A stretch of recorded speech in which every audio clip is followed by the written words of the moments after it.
강남의 심장부 테헤란로의 오후는 언제나처럼 끓어오르는 욕망과 차가운 이성으로 가득했다. 빌딩 숲 사이를 흐르는 강물처럼 자동차 행렬이 이어졌고 그 중에서도 가장 묵직한 존재감을 뽐내는 검은색 마이바흐 한 대가 유려하게 아스팔트 위를 미끄러지고 있었다. 차량의 뒷좌석에는 넥서스 코어의 대표 강지훈이 앉아 있었다. 그는 마치 조각상처럼 미동도 없이 창밖의 풍경을 응시하고 있었다. 그의 시선은 그 어떤 것에도 머무르지 않았고 모든 것을 관통하여 허공을 향하는 듯했다. 강지훈은 얼음 요새라는 별명으로 불리는 남자였다. 35이라는 젊은 나이에 국내 최고의 투자 기술 회사를 이끌고 있었지만 그의 얼굴에서는 성공한 자의 여유나 기쁨을 찾아볼 수 없었다. 언제나 완벽하게 재단된 수트와 얼음장처럼 차가운 표정, 그리고 감정을 철저히 배제한 채 오직 데이터와 논리만으로 세상을 재단하는 그의 방식은 경외와 동시에 두려움의 대상이었다. 그에게 인간관계란 계산 가능한 리스크 관리의 영역일 뿐 그 이상도 이하도 아니었다. 그의 완벽하게 통제된 세계가 아주 사소한 균열을 보이기 시작한 것은 그의 차량이 신호대기에 걸렸을 때가 아니었다. 그것은 거대한 강철의 흐름을 막아선 믿을 수 없을 정도로 작은 존재들 때문이었다. 운전기사가 당황한 목소리로 보고하기 전 강지훈은 이미 전방의 이질적인 풍경을 포착하고 있었다. 횡단보도 한가운데 마치 오래전부터 그 자리를 지키고 있었다는 듯 4명의 아이들이 서서 그의 차를 정면으로 막아서고 있었다. 아이들은 대략 대여섯 살 정도로 보였다. 똑같은 디자인이지만 색깔만 다른 옷을 맞춰 입은 모습이 누가 봐도 형제임을 짐작게 했다. 그들은 거대한 마이바흐 앞에서 조금도 주눅든 기색이 없었다. 오히려 그들의 작은 어깨는 단단했고 얼굴을 향해 쏟아지는 오후의 햇살 속에서 그들의 눈빛은 나이에 맞지 않게 총명하고 대담하게 빛나고 있었다. 강지훈의 미간이 아주 미세하게 좁혀졌다. 그의 일정은 분 단위로 계획되어 있었고 이런 예상 밖의 변수는 용납되지 않았다. 경호팀에 연락해서 처리해. 그의 목소리는 차량 내부의 서늘한 공기처럼 낮고 건조했다. 운전기사가 막 인터컴 버튼을 누르려던 순간 아이들 중 가장 앞에 서 있던 남자아이가 한 걸음 앞으로 나섰다. 아이는 또렷한 목소리로 주변의 소음을 뚫고 그의 차량까지 들릴 만큼 강단 있게 외쳤다. 강지훈 대표님, 잠시 시간 좀 내주시죠. 저희는 당신과 할 이야기가 있습니다. 그 목소리는 너무나도 명확하고 확신에 차 있어 행인들의 발걸음마저 멈추게 만들었다. 강지훈은 잠시 침묵했다. 아이가 자신의 이름을 알고 있다는 사실보다 그 아이의 태도가 그의 흥미를 끌었다. 저것은 어린아이의 치기 어린 장난이 아니었다. 철저히 계산된 목적의식이 뚜렷한 행동이었다. 어디선가 이 상황을 촬영하고 있을 파파라치나 경쟁사의 공작일 가능성을 먼저 떠올렸다. 하지만 아이들의 눈은 너무나도 맑고 진지했다. 거짓이나 악의가 담겨 있다고 보기에는 지나치게 투명했다. 경호원들이 즉시 차에서 내려 아이들에게 다가갔다. 그들은 위압적이지 않으면서도 단호한 태도로 아이들을 설득하려 했다. 얘들아, 여긴 위험하단다. 길을 비켜주지 않겠니? 부모님은 어디 계시니? 하지만 아이들은 요지부동이었다. 오히려 그들은 경호원들의 등장을 예상했다는 듯이 침착하게 서로 눈빛을 교환했다. 다시 한번 첫째로 보이는 남자아이가 입을 열었다. 그의 이름은 강하준이었다. 저희의 보호자는 바로 저 차 안에 계신 분이 될 겁니다. 그러니 저희를 막지 마세요. 그 순간 어디에 숨어 있었는지 기자들이 순식간에 몰려들기 시작했다. 수십 개의 카메라 플래시가 마치 폭죽처럼 터져 나왔고 조용했던 거리는 순식간에 아수라장이 되었다. 기자들은 경호원들의 저지선을 뚫고 마이크를 들이밀며 소리쳤다.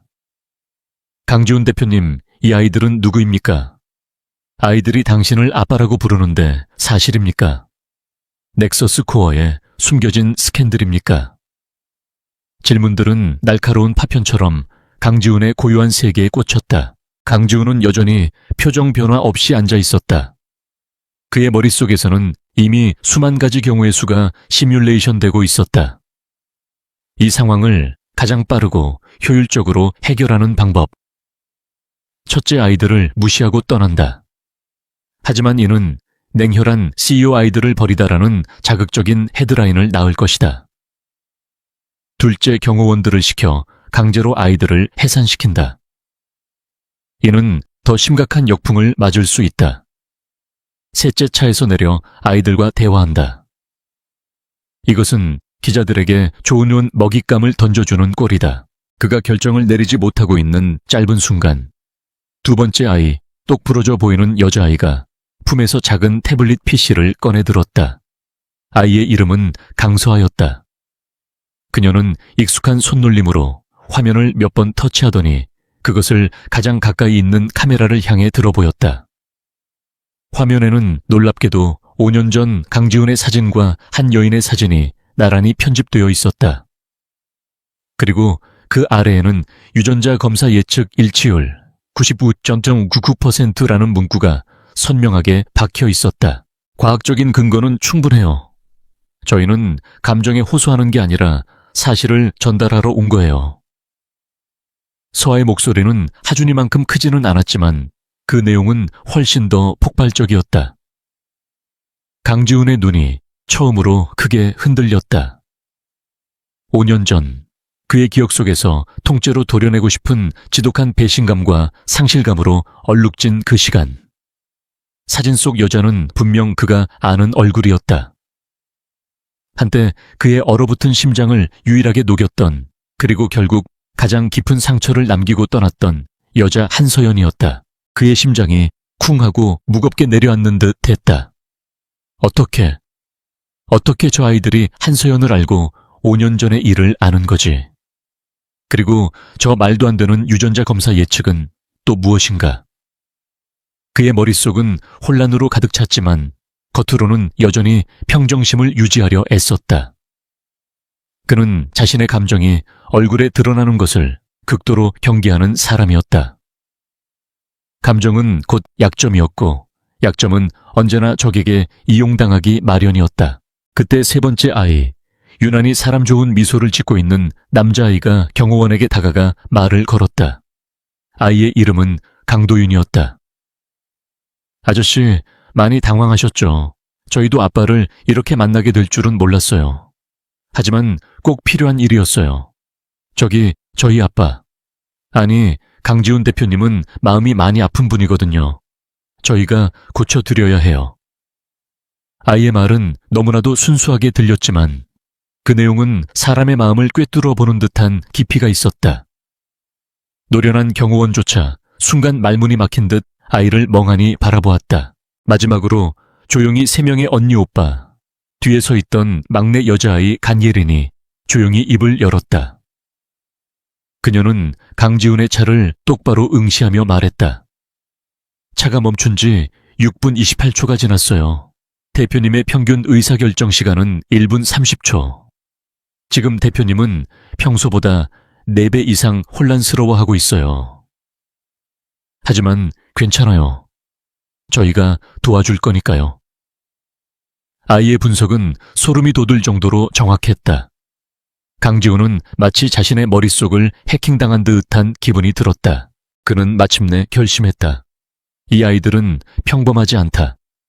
이 모든 상황은 우연이 아니라 저 작은 천재들이 철저하게 계획한 결과물이다. 이 자리에서 이들을 떨쳐내는 것은 불가능할 뿐만 아니라 더 큰 혼란만 야기할 것이다. 상황을 통제하기 위해서는 변수를 자신의 통제권 안으로 끌어들여야만 했다. 그는 인터컴 버튼을 눌렀다. 그의 목소리는 이전보다 한 톤 더 낮아져 있었다. 아이들을 차에 태워.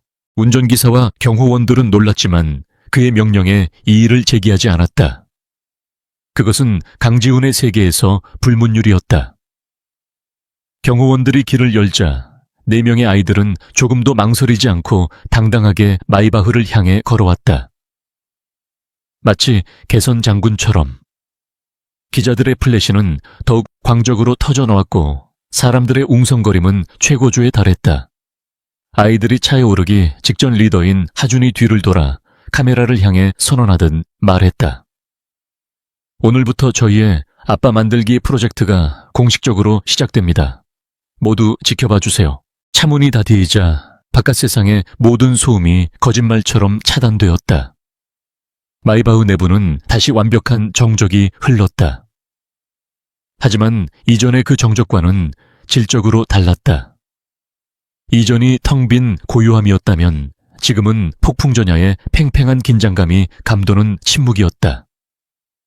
강지훈은 자신의 맞은편에 나란히 앉아 조금도 위축되지 않고 자신을 빤히 쳐다보는 네이쌍의 눈동자를 마주했다.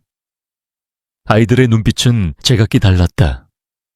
하준은 도전적이었고 서한은 분석적이었으며 도윤은 호기심 가득했고 예린은 차분했다. 이름이 뭐지? 강지훈이 처음으로 아이들에게 직접 말을 걸었다. 그의 목소리에는 여전히 온기가 없었다. 하준이 대표로 대답했다. 저는 강하준입니다. 이쪽은 제 동생들 서하도윤 그리고 예린입니다. 아이는 의도적으로 자신들의 성을 강씨라고 밝혔다. 그것은 조용한 선전포고였다. 강지훈은 더 이상 묻지 않았다. 지금은 질문을 할 때가 아니었다. 먼저 이 상황을 분석하고 아이들의 배후를 파악하고 이 모든 일의 진실을 알아내야 했다. 그의 머릿속에는 오직 한 여자의 이름, 한서연만이 맴돌았다. 5년 전 그의 프로젝트 핵심 데이터를 훔쳐 경쟁사에게 팔아넘겼다고 알려진 여자. 그가 난생 처음으로 마음을 열었지만 결국 가장 차갑게 배신했던 여자. 그녀가 이 모든 일의 배후에 있는 것인가? 그렇다면 목적은 무엇인가?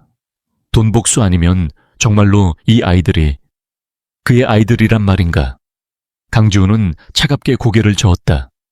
말도 안 되는 소리였다. 그날 이후로 그는 그녀의 어떤 소식도 듣지 못했다. 차는 부드럽게 움직이기 시작하여 인파를 빠져나갔다. 강지훈의 펜트하우스로 향하는 길이었다. 그는 창밖으로 빠르게 스쳐 지나가는 도시의 풍경을 보며 생각에 잠겼다. 오늘 그의 견고했던 얼음 요새에 4명의 작은 침입자가 나타났다. 그들은 무력이나 교활함이 아닌 상상조차 할 수 없었던 방식으로 그의 성벽을 흔들었다. 강지훈은 다가올 폭풍을 예감했다. 5년 동안 굳게 닫아두었던 과거의 문이 이 작은 아이들의 손에 의해 강제로 열리려 하고 있었다. 그리고 그 문 뒤에 무엇이 기다리고 있든 그는 피하지 않고 맞서야만 했다. 그의 인생에서 가장 복잡하고 어려운 싸움이 이제 막 시작되고 있었다. 강지훈의 펜트하우스는 그의 명성처럼 강남의 스카이라인을 압도하는 최고층에 자리 잡고 있었다. 마이바흐가 고요하게 지하 주차장의 전용 구역으로 들어서는 동안 내 아이들은 창밖으로 보이는 모든 것을 놓치지 않으려는 듯 눈을 빛내고 있었다. 그들의 눈에는 호화로운 풍경에 대한 감탄보다는 미지의 영역을 탐사하는 분석가의 예리함이 깃들어 있었다. 전용 엘리베이터가 부드럽게 상승하여 펜트하우스 현관에 도착했을 때 아이들은 처음으로 그의 얼음 왕국에 발을 들였다. 내부는 상상 이상으로 거대하고 차가웠다. 바닥부터 천장까지 이어진 통유리창 너머로 서울의 정형이 그림처럼 펼쳐져 있었지만 공간을 채우고 있는 것은 온기가 아니라 정제된 공허함이었다. 흙과 백 그리고 회색으로만 이루어진 인테리어는 마치 색을 잃어버린 세계 같았고 최소한의 가구들은 예술작품처럼 정확한 위치에 놓여 있었다. 살아있는 것이라고는 군데군데 놓인 거대한 관엽수 몇 그루가 전부였지만 그것들마저도 정교하게 만들어진 모형처럼 비현실적으로 보였다. 살아있는 에너지가 거의 느껴지지 않아 습도는 45%로 완벽하게 제어되고 있고 공기 중 미세먼지 농도는 0에 가까워 마치 거대한 실험실 같아. 예린이 작은 목소리로 속삭였다. 그녀의 말에 서한은 고개를 끄덕이며 주변을 훑어보았다. 보안 시스템은 넥서스 코어의 자체 개발, OS인 아테나, 3.15 버전으로 구동되고 있네. 흥미로운데 와이파이 암호화 방식은 뭘까? 아이들의 대화는 그들의 나이를 잊게 만들 만큼 전문적이었다. 강지훈은 아이들의 반응을 무시한 채 거실 중앙의 거대한 소파를 향해 손짓했다. 그것은 대화의 시작을 알리는 무언의 명령이었다. 아이들은 그의 의도를 정확히 파악하고는 주눅들지 않고 나란히 소파에 앉았다. 강지훈은 그들 맞은편 1인용 소파에 앉아 다리를 꼬았다. 마치 이사회에서 불리한 계약 조건을 제시받은 상대방을 대하는 듯한 자세였다. 그는 아이들을 한 명씩 천천히 뜯어보았다. 저 작은 몸 안에 도대체 무엇이 들어있는 것일까? 본론으로 들어가지. 너희들의 목적이 뭐지?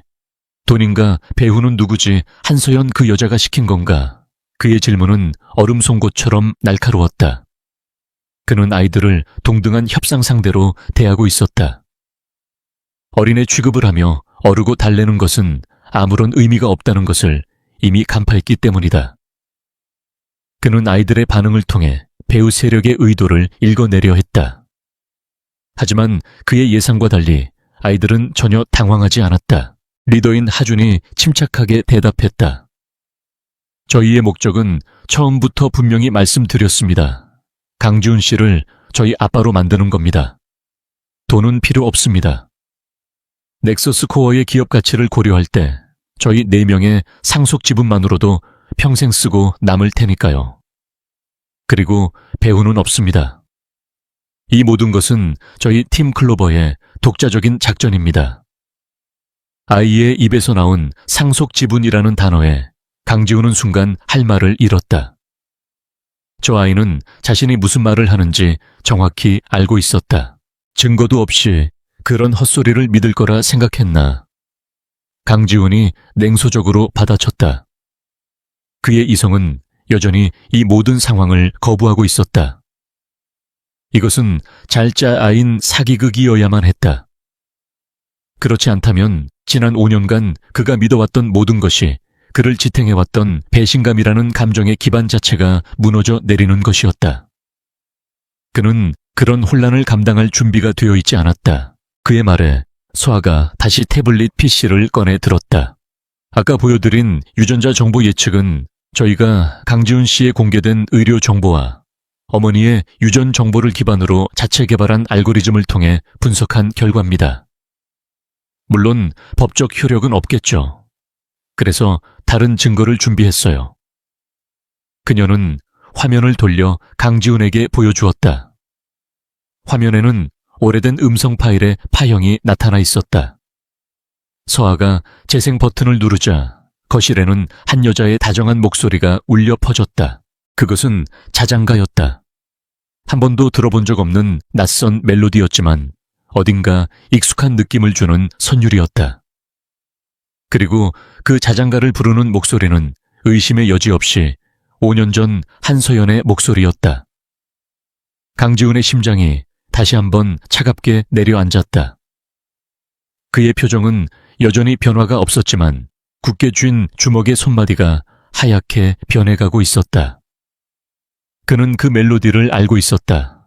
그것은 5년 전 그가 잠 못 이루는 그녀를 위해 즉흥적으로 흥얼거렸던 이름 없는 곡조였기 때문이다. 엄마는 항상 이 노래를 불러주셨어요. 세상에 단 하나뿐인 아빠가 엄마를 위해 만들어준 자장가라고요. 도윤이 맑은 눈으로 강지훈을 바라보며 말했다. 이 멜로디의 저작권을 등록한 사람은 아무도 없어요. 오직 2사람만이 아는 노래죠. 강지훈 씨, 그리고 저희 엄마. 이제는 저희까지 합쳐서 6사람이네요. 아이의 말은 비수처럼 날아와 그의 방음막을 꿰뚫었다. 사진이나 서류는 조작할 수 있다. 하지만 기억은 2사람만이 공유했던 비밀스러운 순간의 증거는 조작할 수 없었다. 강지훈은 아무 말도 할 수 없었다. 그의 머릿속은 거대한 폭풍이 휩쓸고 지나간 듯했다. 한서연이 배신자가 아니었다면, 그 모든 것이 오해였다면, 그렇다면 지난 5년의 시간은 그녀를 향한 증오로 자신을 단련시켰던 그 모든 세월은 대체 무엇이 되는가? 그는 혼란스러운 감정을 감추기 위해 자리에서 일어났다. 그리곤 서재를 향해 걸어갔다. 아이들은 그가 도망치고 있다는 것을 알았지만 아무도 그를 붙잡지 않았다. 그에게는 생각할 시간이 필요하다는 것을 이해했기 때문이다. 서재에 들어온 강지훈은 문을 닫고 비서에게 전화를 걸었다. 김 비서, 지금 당장 5년 전 한서연 씨 사건과 관련된 모든 자료를 다시 검토해. 내가 놓친 것이 있는지 조작된 증거는 없는지 처음부터 끝까지 전부다. 그리고 최고의 사설 탐정팀을 고용해서 한서연 씨의 지난 5년간 행적을 추적해 흔적 하나도 놓치지 마. 그의 목소리는 분노와 혼란으로 미세하게 떨리고 있었다. 그는 진실을 알아야만 했다. 그것이 어떤 고통을 가져다 주더라도. 한편 거실에 남겨진 아이들은 작전 회의를 시작했다. 1단계는 성공이야. 아빠의 마음에 의심의 씨앗을 심었어. 하준이 만족스러운 듯 말했다. 이제부터는 이 얼음성을 녹이는 2단계를 시작해야 해. 아빠가 우리를 가족으로 인식하게 만들어야 해. 그러자 도윤이 손을 들었다. 내가 할 일이네. 이 집에는 가사 도우미 아주머니가 한 분 계셔. 일단 그분부터 우리 편으로 만들어서 내부 정보를 얻고 맛있는 간식도 확보해야겠어. 서한은 이미 펜트하우스의 내부 네트워크에 접속하기 위해 노트북을 펼치고 있었다. 나는 아빠의 서재에 있는 자료들을 확인해 봐야겠어. 5년 전 사건에 대한 자료가 분명히 있을 거야. 방화벽이 꽤 강력하지만 뚫지 못할 정도는 아니야. 예리는 조용히 거실을 돌아다니며 강지훈이라는 사람에 대한 데이터를 수집하고 있었다. 이 집에는 개인적인 물건이 거의 없어. 사진도 없고 취미용품도 없어. 그는 스스로를 고립시키고 있어. 심리적인 방어 기제가 아주 강해. 외부의 자극이 필요해. 아이들이 각자의 임무를 수행하기 시작했을 때 서재에서 나온 강지훈이 그들을 멈춰 세웠다. 그의 얼굴은 이전보다 더 차갑고 단호해져 있었다. 너희들의 주장을 확인할 시간이 필요하다. 진실이 밝혀질 때까지 너희들은 여기서 한 발짝도 나갈 수 없다. 외부와의 연락도 금지한다. 대신 필요한 것이 있다면 내 비서를 통해 요청해. 단 내 허락 없이는 어떤 전자기기도 사용할 수 없어. 그는 소아의 노트북을 가리키며 말했다. 그것은 감금에 가까운 제안이었지만 아이들은 오히려 미소를 지었다. 이것이야말로 그들이 원했던 바였다. 그의 영역 안으로 들어와 그의 규칙 안에서 그를 변화시키는 것. 하준이 고개를 숙이며 대답했다. 알겠습니다, 아저씨. 아니, 대표님. 저희는 대표님의 결정을 존중하겠습니다. 저희가 진실하다는 것은 시간이 증명해 줄 테니까요. 아이의 대답은 어른스럽고 정중했다. 강지훈은 그런 아이의 모습에서 알 수 없는 감정을 느꼈다. 낯설지만 싫지 않은 감정이었다. 그날 밤 강지훈의 펜트하우스는 전례 없는 변화를 맞이했다. 항상 정막만이 감돌던 공간에 아이들의 작은 발소리와 조잘거리는 목소리가 울려 퍼졌다. 도윤은 정말로 가사 도우미 아주머니의 마음을 사로잡아 따뜻한 우유와 쿠키를 얻어내는 데 성공했다. 아이들은 거실 한복판에 둘러앉아 쿠키를 먹으며 강지훈이 사준 새 잠옷을 입고 있었다. 그는 아이들에게 필요한 물품들을 비서를 시켜 가장 비싼 아동복 매장에서 공수해왔다. 강지훈은 서재에서 통유리를 통해 그 광경을 몰차 지켜보았다. 그의 완벽하게 통제된 흑백의 세계에 4명의 아이들이라는 선명한 원색의 존재가 들어와 있었다. 그들은 그의 공간을 어지럽히고 그의 규칙을 흔들고 그의 감정을 자극했다. 그는 불편함을 느꼈지만 동시에 이상한 평온함을 느꼈다. 수년 만에 처음으로 집이라는 공간이 살아있는 것처럼 느껴졌다. 이것이 과연 옳은 결정이었을까? 그는 알 수 없었다. 하지만 한 가지는 확실했다. 그의 얼음 요새는 이미 돌이킬 수 없는 균열을 보이기 시작했다는 것을. 밤은 강지훈에게 언제나 생각의 시간이었다. 완벽한 정적 속에서 그는 세상의 모든 변수를 통제하고 내일의 전략을 구상했다. 하지만 오늘 밤 그의 펜트하우스에 깃든 침묵은 예전과 같지 않았다. 건너편 게스트룸에서 새근거리는 아이들의 작은 숨소리가 벽을 뚫고 그의 신경을 자극했다.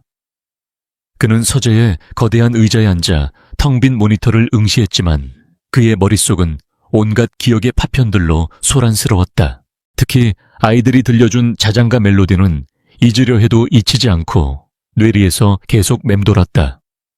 그것은 굳게 닫아두었던 5년 전의 상자를 강제로 열어젖히는 열쇠와도 같았다.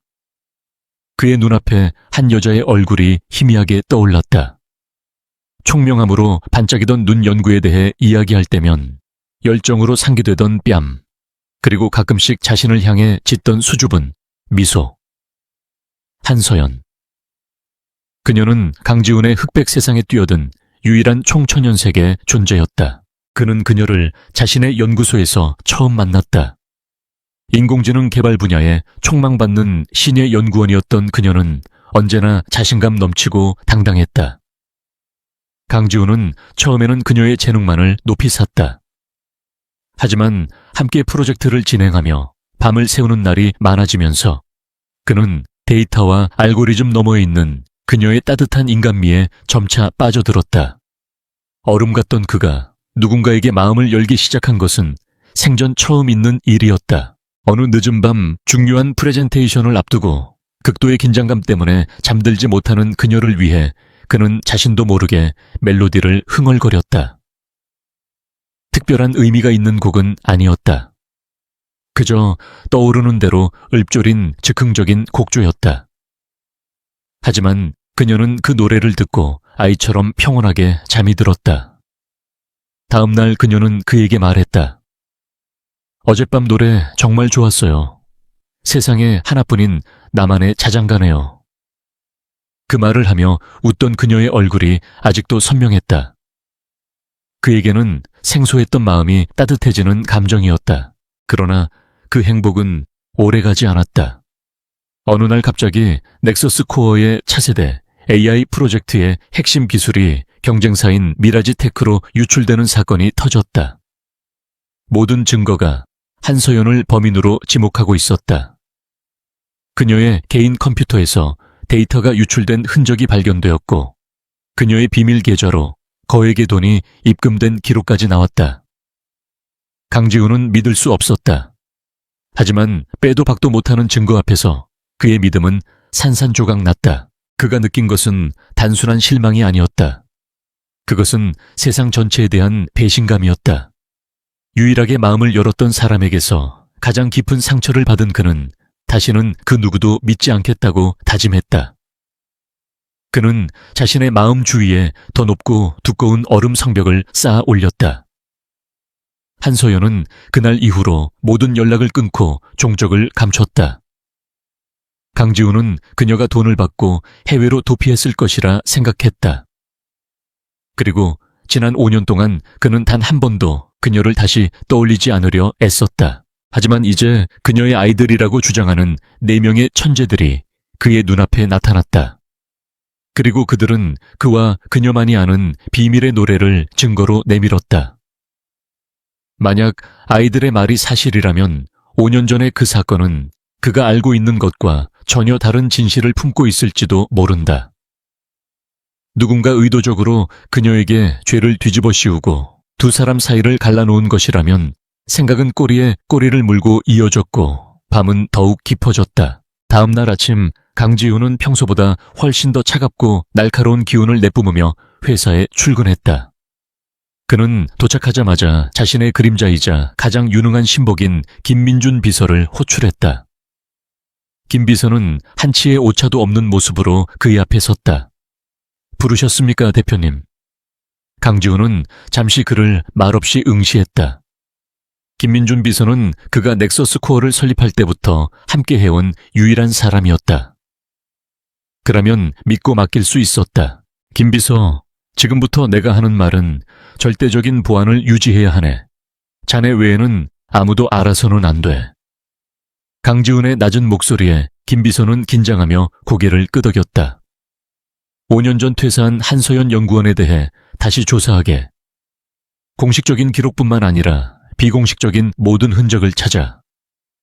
출입국 기록, 금융거래 통신, 기록 가족관계, 친구 대학 동문까지.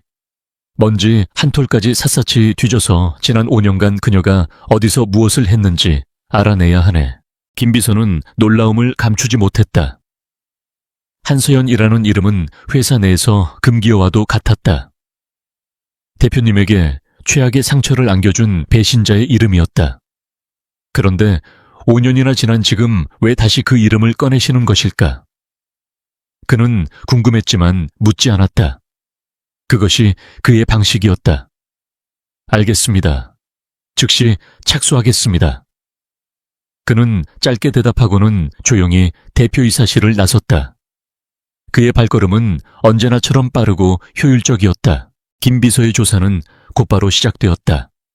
그는 먼저 국가 전산망에 접속하여 한서연의 공식적인 기록을 조회했다.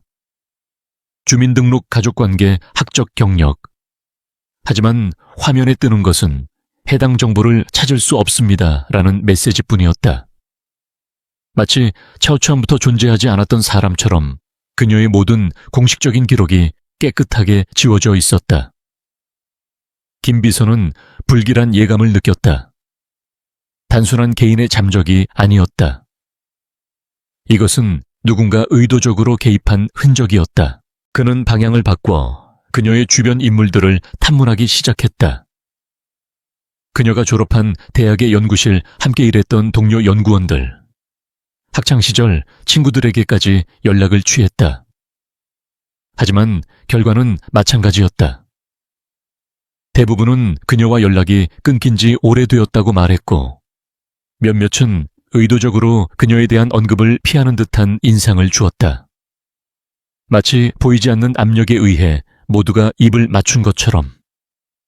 조사는 시작부터 거대한 벽에 부딪혔다. 같은 시각 강지훈의 펜트하우스에서는 아이들의 조용한 작전이 수행되고 있었다. 강지훈이 전자기기 사용을 금지했지만 그것이 천재들의 창의력을 막을 수는 없었다. 서한은 가사 도우미 아주머니에게 집안의 스마트홈 기기 사용법을 알려준다는 핑계로 거실의 중앙 제어 태블릿에 접근했다. 그녀는 관리자 모드로 진입하는 대신 일반 사용자 권한으로 접근 가능한 시스템 로그를 분석하여 네트워크 구조와 보안 취약점을 파악하기 시작했다. 도윤은 자신의 매력을 10분 활용했다. 그는 강지훈이 고용한 임시보육교사에게 엄마가 너무 보고 싶다며 눈물 연기를 펼쳤고, 마음이 약해진 교사로부터 강지훈의 개인적인 습관이나 성격에 대한 소소한 정보들을 얻어냈다. 하주는 동생들이 수집한 정보를 종합하여 강지훈이라는 인물에 대한 프로파일링을 업데이트하고 다음 전략을 구상했다. 예리는 집안 곳곳을 돌아다니며 강지훈의 생활 패턴과 무의식적인 행동들을 관찰하고 기록했다. 며칠이 지났지만 김 비서의 조사는 아무런 성과도 내지 못했다. 그는 결국 해커들 사이에서 전설로 통하는 정보 브로커에게 거액의 돈을 주고 한서연의 디지털 흔적을 추적해달라고 의뢰했다.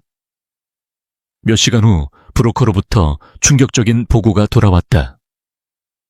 한서연의 모든 공식 기록이 삭제된 것은 정확히 5년 전 기술 유출 사건이 터진 직후였으며, 삭제 명령이 내려진 IP 주소는 미라지 테크 소유의 유령 서버를 경유한 것으로 나타났다. 보고를 받은 김 비서는 즉시 강지훈에게 달려갔다.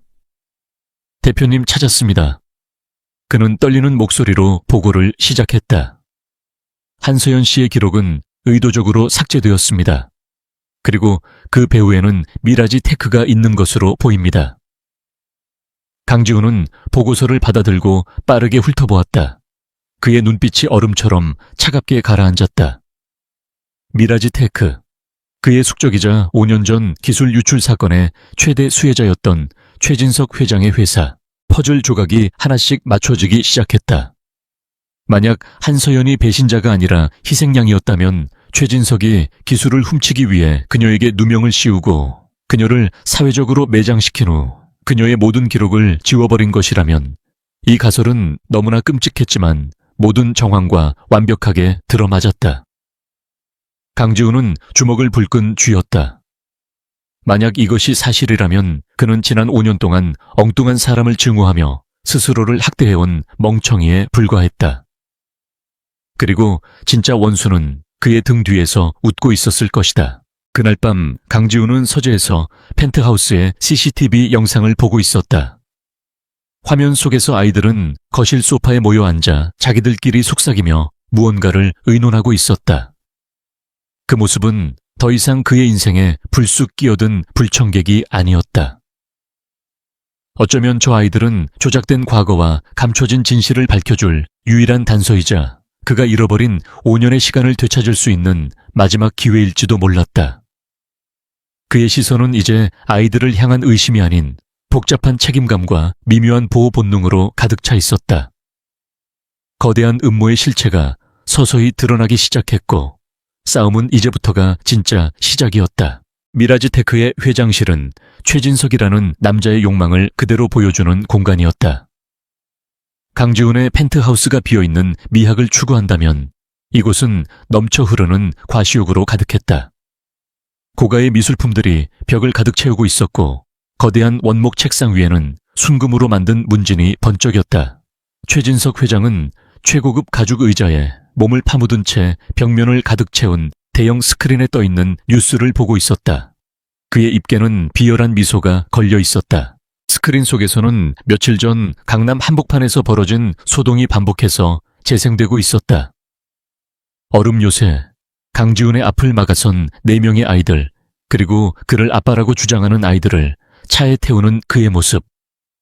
최진석은 껄껄 웃음을 터뜨렸다. 강지훈 저 얼음 같던 놈에게도 저런 인간적인 구멍이 있었군. 여자 문제라니 10년 묵은 체증이 내려가는 기분이야.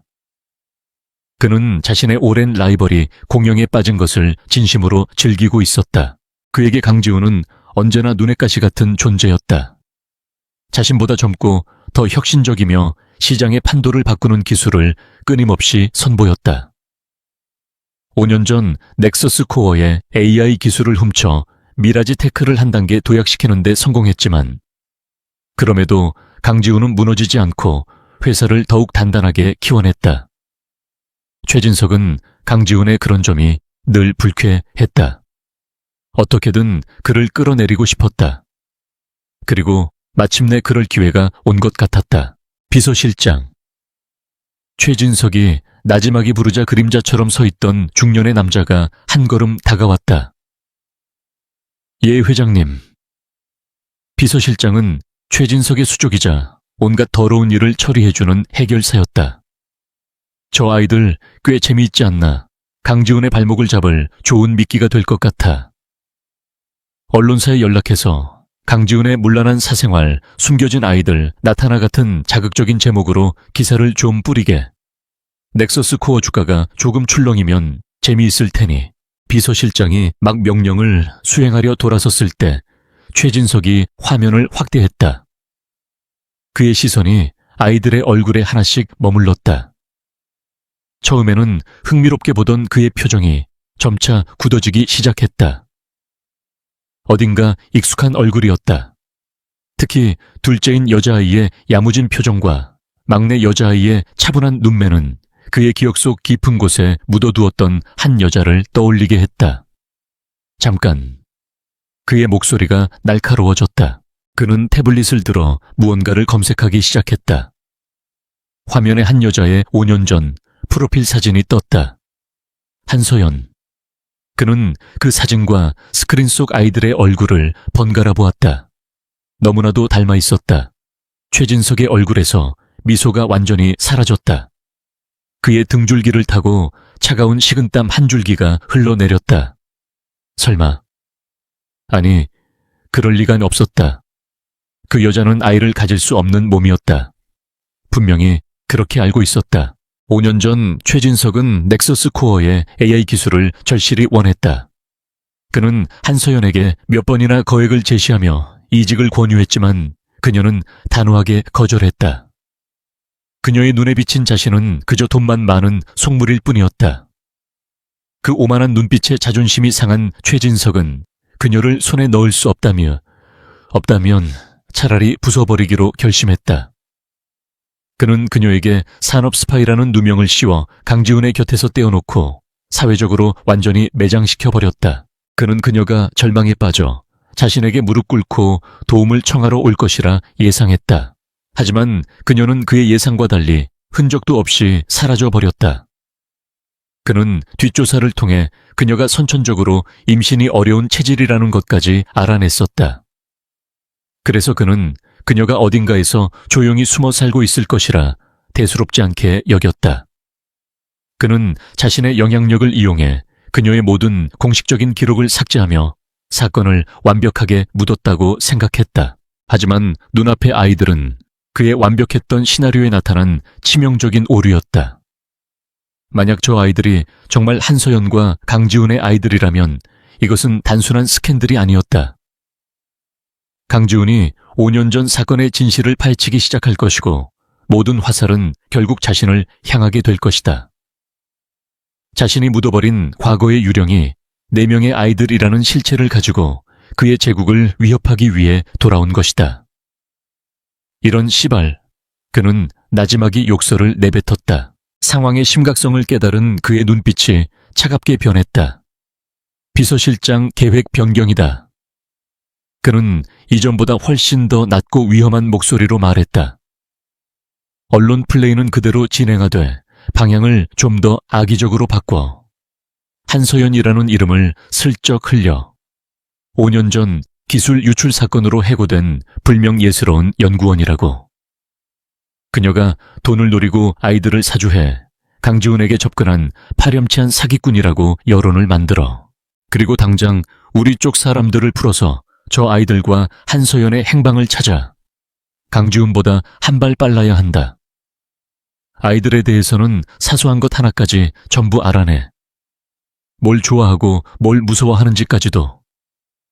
필요하다면 아이들을 이용해 한서연을 끌어낼 수도 있을 테니. 그의 말에는 일말의 망설임도 없었다. 그는 자신의 제국을 지키기 위해서라면 어린 아이들을 이용하는 것 따위는 아무렇지도 않은 남자였다. 비서실장은 말없이 고개를 숙이고 회장실을 나섰다. 곧바로 미라지테크에 보이지 않는 손들이 움직이기 시작했다. 인터넷 뉴스 포털과 소셜미디어에는 강지훈을 비난하고 한서연을 사기꾼으로 모는 악성 기사와 루머들이 쏟아져 나오기 시작했다. 여론은 순식간에 반전되었다. 강지훈은 냉혈한 CEO에서 사생활이 문란한 인물로 아이들은 동정의 대상에서 사기극의 도구로 전락했다. 넥서스 코어의 주가는 연일 하락하며 위기감이 고조되었다. 최진석은 그것으로 만족하지 않았다. 그는 금융가의 자신의 라인을 총동원하여 넥서스 코어에 대한 공매도 공격을 시작했다. 회사를 외부에서부터 흔들어 강지훈이 아이들에게 신경 쓸 틈을 주지 않으려는 속셈이었다. 동시에 그는 최고의 해커팀을 고용하여 넥서스 코어의 내부망을 공격하고 강지훈의 주변 인물들에 대한 정보를 수집하라고 지시했다. 전쟁은 이제 개인적인 차원을 넘어 두 거대 기업의 존망을 건 전면전으로 확대되고 있었다. 최진석은 다시 스크린 속 아이들의 얼굴을 보았다. 이제 그의 얼굴에는 경멸과 분노만이 가득했다. 감히 자신의 완벽한 계획을 망치려 드는 하찮은 존재들. 그는 결코 용서할 수 없었다. 그는 책상 서랍에서 낡은 사진 한 장을 꺼냈다. 5년 전 학교에서 우연히 찍힌 한서연의 사진이었다. 그녀는 다른 연구원들과 함께 밝게 웃고 있었다. 그는 사진 속 그녀의 얼굴을 차가운 손가락으로 쓸었다. 서연 씨, 당신은 내 것이었어야 해. 강지훈 같은 놈이 아니라 바로 내 옆에 있었어야 한다고. 그의 목소리는 뒤틀린 소유욕으로 가득 차 있었다. 당신이 내게서 도망친 대가가 얼마나 끔찍한지 이제 곧 알게 될 거야. 당신의 소중한 아이들을 통해서 아주 뼈저리게 느끼게 해주지. 그는 사진을 구겨 쓰레기통에 던져버렸다. 그의 눈은 뱀처럼 차갑고 잔인하게 빛나고 있었다. 5년 전 시작되었던 비극의 두 번째 막이 이제 막 잔인하게 오르고 있었다. 강지훈의 펜트하우스는 외부 세계의 거센 폭풍으로부터 격리된 고요한 눈과 같았다. 최진석이 조종하는 언론은 연일 악의적인 기사를 쏟아내며 강지훈을 파렴치 안으로 한소연을 사기꾼으로 몰아가고 있었다. 넥서스 코어의 주가는 곤두박질쳤고 투자자들의 항의 전화가 빗발쳤다. 강지훈은 회사로 출근해 불을 끄고 집으로 돌아와서는 자신을 향한 의심의 화살을 피해야 하는 이중의 전쟁을 치르고 있었다. 그러나 이 견고한 요새 안에서는 또 다른 종류의 전쟁, 훨씬 더 조용하고 정교한 작전이 펼쳐지고 있었다. 아이들은 이 상황을 위기가 아닌 기회로 삼았다. 강지훈이 외부의 적과 싸우느라 정신이 없는 틈을 타 그들의 아빠 만들기 프로젝트 2단계를 본격적으로 가동하기 시작했다. 작전명은 아이스캐슬 스며들기. 목표는 강지훈의 일상에 자연스럽게 녹아들어 그가 아이들을 단순한 보호 대상이 아닌 가족의 일원으로 받아들이게 만드는 것이었다. 작전의 선봉에는 언제나처럼 소아와 도윤이 있었다. 강지훈이 모든 전자기기 사용을 금지했지만 소아에게 그것은 큰 장애물이 되지 못했다. 그녀는 주방의 스마트 냉장고에 설치된 대형 터치 스크린을 자신의 새로운 단말기로 삼았다. 식자재 관리와 레시피 검색 용도로만 쓰이던 냉장고는 소아의 손을 거쳐 강력한 정보 수집 도구로 변모했다. 그녀는 냉장고의 운영체제가 집안의 중앙 서버와 연결되어 있다는 점을 이용해 제한된 권한 내에서 인터넷 로그 기록을 분석하기 시작했다. 오바 예상대로야. 우리에 대한 악성 기사를 처음 유포한 언론사들 전부 페이퍼 컴퍼니를 통해 운영되고 있어. 그리고 그 자금 흐름을 역추적해보니 최종 도착지가 미라지 테크의 자회사 중 하나로 연결돼.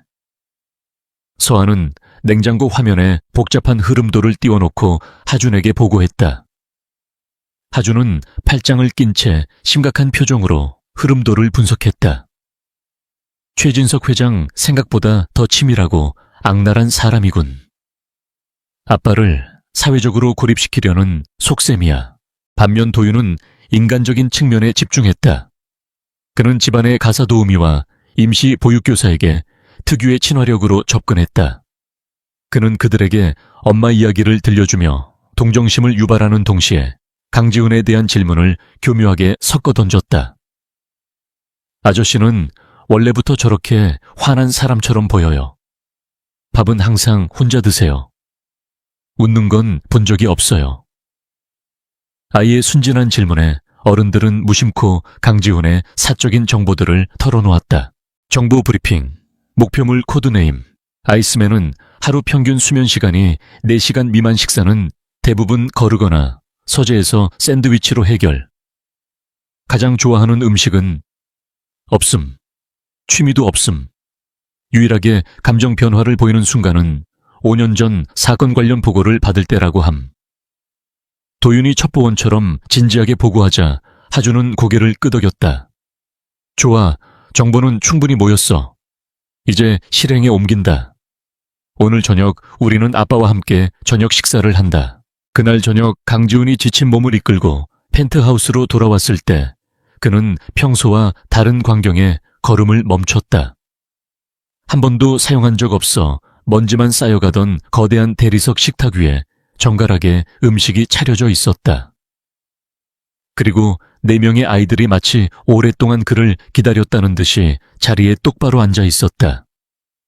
가사 도우미는 어쩔 줄 몰라 하며 그의 눈치를 살폈다.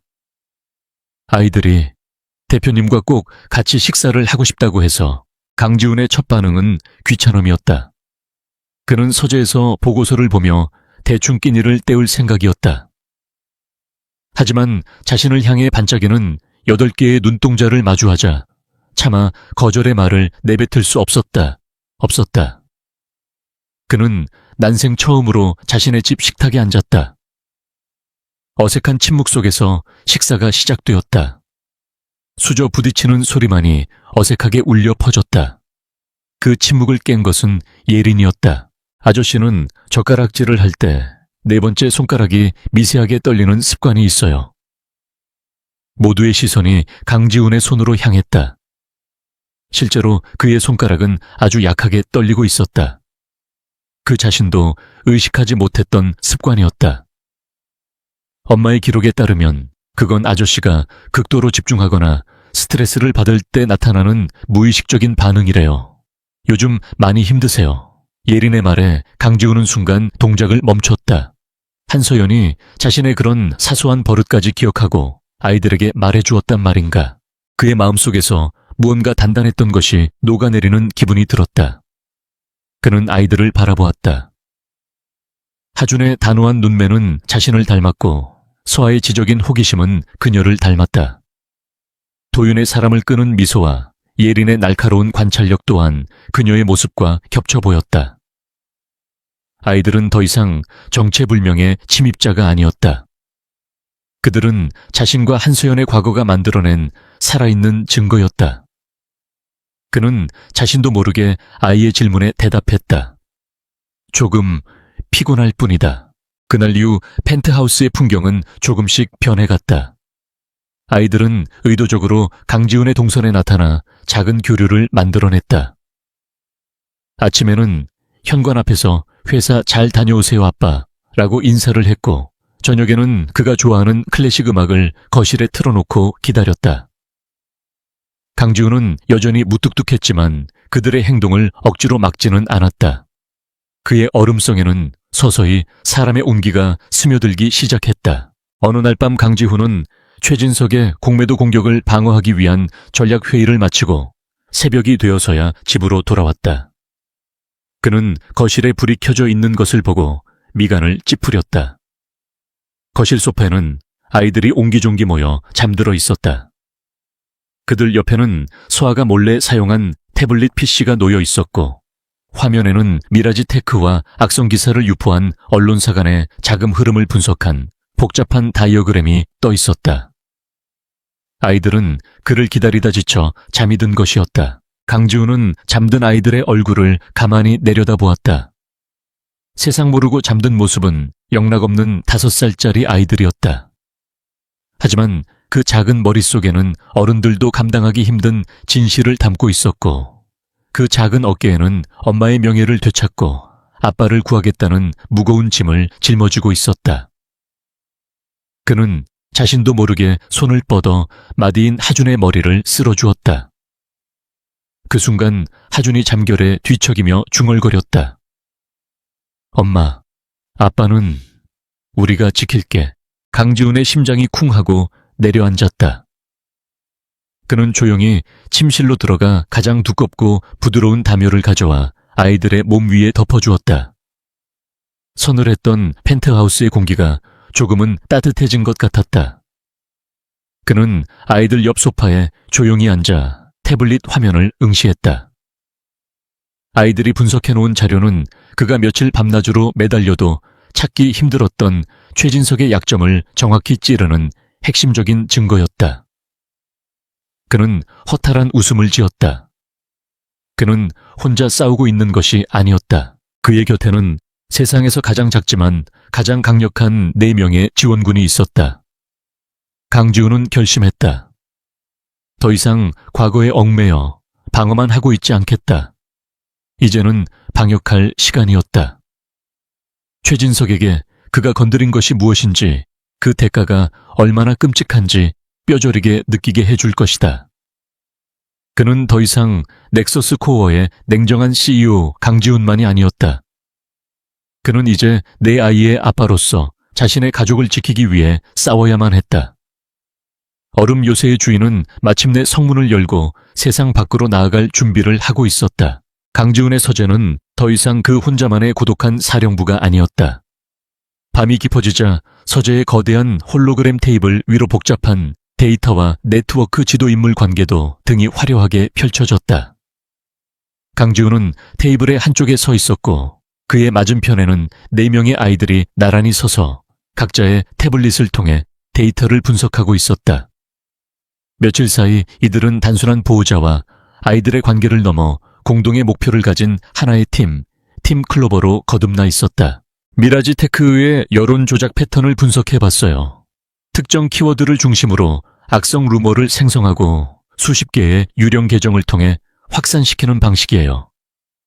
배후 자금 흐름을 차단하지 않으면 밑 빠진 독에 물 붓기입니다. 서아가 홀로그램을 능숙하게 조작하며 브리핑했다. 강지훈은 말없이 고개를 끄덕였다. 그는 아이들을 더 이상 어린애로 대하지 않았다. 그들의 능력은 넥서스 코어의 최고 전문가들 못지않았다. 그는 아이들에게 최고 수준의 보안 장비와 시스템 접근 권한을 부여했다. 그들의 최우선 목표는 한서연을 찾는 것이었다. 강지훈의 조사팀은 공식적인 기록을 추적하는 전공법을 사용했지만 완벽하게 지워진 흔적 앞에서 속수무책이었다. 반면 아이들은 전혀 다른 방식으로 접근했다. 그들은 공식적인 한서연을 찾는 것이 아니라 지난 5년간 숨어 지내야만 했던 엄마의 생활 패턴과 습관 속에서 비공식적인 흔적을 찾으려 했다. 엄마는 공식적인 기록을 남기는 걸 극도로 싫어하셨어. 하지만 엄마는 지식을 나누는 걸 좋아하셔. 아마 가명으로 학술 포럼이나 개발자 커뮤니티 같은 곳에서 활동하셨을 가능성이 높아. 하준이 전략의 방향을 제시했다. 서아는 곧바로 전 세계의 수백 개에 달하는 익명의 커뮤니티를 대상으로 데이터 마이닝을 시작했다. 한서연이 사용할 만한 가명 패턴, 그녀의 코딩 스타일, 그녀가 관심을 가질 만한 논문 주제 등을 변수로 설정하고 알고리즘을 가동했다. 며칠 동안 아무런 성과도 없었다. 시간은 흘러갔고 최진석의 공격은 점점 더 거세졌다. 강지훈은 지쳐갔지만 아이들 앞에서는 내색하지 않았다. 그가 흔들리면 아이들도 불안해할 것이었다. 그러던 어느 날 밤 돌파구는 예상치 못한 곳에서 나타났다. 조용히 엄마의 옛날 일기장을 읽고 있던 예린이 고개를 들었다. 찾은 것 같아. 그녀의 말에 모두의 시선이 집중되었다. 엄마는 달빛 난초라는 희귀한 난초를 아주 좋아하셨어. 키우기가 아주 까다롭지만 밤이 되면 은은한 빛을 내는 신비로운 꽃이래. 일기장에 언젠가 꼭 자신만의 달빛, 난초 정원을 가꾸고 싶다고 쓰여 있어. 예린의 말은 수많은 데이터 속에서 헤매던 팀에게 한 줄기 빛과 같았다. 서아는 즉시 달빛 난초를 키워드로 검색 범위를 좁혔다. 그리고 마침내 국내의 한 소규모 식물 애호가 포럼에서 유의미한 흔적을 발견했다. 루나라는 닉네임을 쓰는 한 회원이 3년 전부터 꾸준히 달빛 난초 재배 일지를 올리고 있었다. 그 회원은 자신의 신상에 대해 철저히 비밀을 유지했지만 사진 속 난초의 상태나 재배 환경에 대한 전문적인 지식은 식물학자 수준이었다. 그리고 결정적으로 사진의 배경에 아주 작게 찍힌 창문 밖 풍경이 특정 지역의 해안선과 일치한다는 것을 하준이 발견했다. 강원도 고성 인적이 드문 해안가 마을이야. 모든 정황이 가리키고 있어. 다음날 새벽 강지훈은 하준을 데리고 고성으로 향했다. 다른 아이들은 안전을 위해 펜트하우스에 남겨두었다. 차 안에는 무거운 침묵이 흘렀다. 강지훈은 곧 5년 만에 한서연을 만나게 될지도 모른다는 생각에 심장이 복잡하게 뛰었다. 하준 역시 창밖만 바라볼 뿐 말이 없었다. 아이는 애써 덤덤한 척했지만 꼭 쥔 작은 주먹이 미세하게 떨리고 있었다. 강지훈은 말없이 손을 뻗어 아이의 어깨를 감싸 안았다.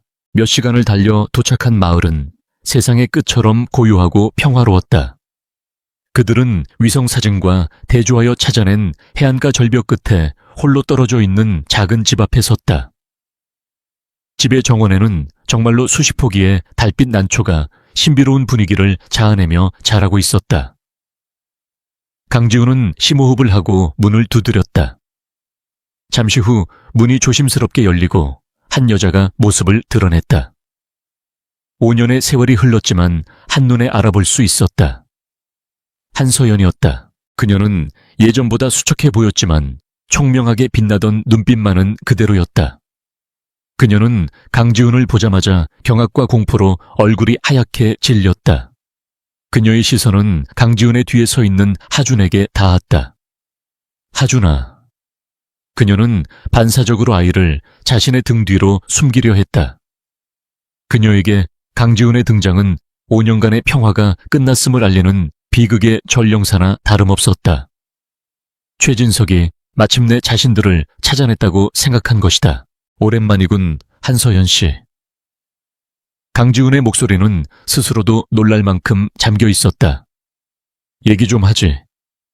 하지만 서연은 극도의 경계심을 드러내며 뒷걸음질 쳤다. 무슨 꿍꿍이로 여기까지 온 거죠?